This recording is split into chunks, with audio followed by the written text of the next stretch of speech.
Hey guys, how I prepared my meals for a day பார்க்கலாமா? For my breakfast I made this tasty oats. First ஒரு பாக்ஸில் oats சேர்த்துட்டு அதில் milk add பண்ணிக்கலாம். Chia seeds, sabja seeds overnight soak பண்ணி எடுத்துக்கலாம். Next day morning உங்களுக்கு பிடிச்ச ஃப்ரூட்ஸ், நட்ஸ் எல்லாம் ஆட் பண்ணிக்கோங்க. நான் இன்னைக்கு pomegranate, banana, sunflower seeds, honey, dates plus பாதாம் ஆட் பண்ணியிருக்கேன். ரொம்ப கம்ப்ளீட்டாக எம்மியாக இருக்கும். கண்டிப்பாக ட்ரை பண்ணி பாருங்கள். இப்போ என்னோடய லஞ்சுக்கு ரொம்பவே ஈஸியான ஒரு ரெசிபி தான் செய்ய போகிறேன்.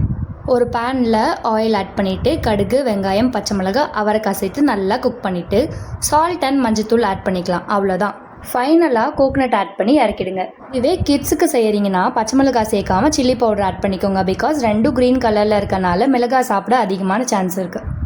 ஃபைனலி இப்போ டின்னருக்கு வந்தாச்சு. ஸ்டவ் ஆன் பண்ணிவிட்டு ஒரு பேனில் ஆயில் சேர்த்து கடுகு, உளுத்தம்பருப்பு, கடலைப்பருப்பு, வெங்காயம், தக்காளி, பச்சை மிளகாய், சால்ட் சேர்த்து நல்லா வதக்கிடலாம். மஞ்சத்தூள் சேர்த்துட்டு ஒரு ஹாஃப் லெமன் சேர்த்துட்டு நம்ம எடுத்து வச்சுருக்க இடியாப்பத்தை இதில் ஆட் பண்ணிக்கலாம்.